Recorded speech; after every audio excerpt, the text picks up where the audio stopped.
Pour conclure, Monsieur le Président, je crois que si nous ne devons pas masquer la réalité aux Calédoniens, il ne nous appartient pas de dramatiser la situation économique et sociale à tout juste un an du référendum de 2018. Je crois que les Calédoniens attendent autre chose de nous. Très bien, merci Monsieur le Président du gouvernement. Madame Baquès pour votre deuxième intervention. Monsieur Blaise, vous avez la parole. Merci Monsieur le Président. Après l'intervention de mon collègue Grégoire Bernu, le président du gouvernement en fait nous explique que les choses ne vont pas si mal que ça.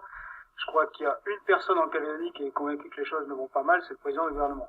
Et quand on discute avec les gens normaux, ils nous disent moi j'ai peur de perdre mon emploi, je vois les commerces qui ferment, c'est pas du tout le son de cloche qu'on a. Alors bien sûr on va trouver des chiffres qui vont nous dire que tout va bien, que les gens consomment, qu'ils prennent des crédits à l'habitat, encore heureux.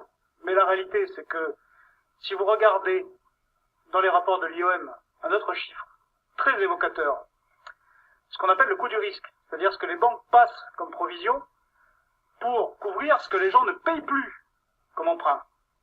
Eh bien, il y a 3 ans, on était à 750 millions, on est passé à 1,3 milliard, et aujourd'hui on est à 2,6 milliards. Et ça rappelle quelque chose, ça rappelle la Polynésie française lorsqu'elle a commencé sa descente dans la crise. Donc dire aujourd'hui que tout va bien en Calédonie, cacher le caillou sous le tapis, ce n'est pas une attitude responsable. C'est pour ça que nous avons demandé que nous nous voyons pour mettre à plat tous ces problèmes, pour essayer enfin d'envoyer un message positif à la population, aux acteurs économiques, pour restaurer la confiance qui est en berne depuis 3 ans.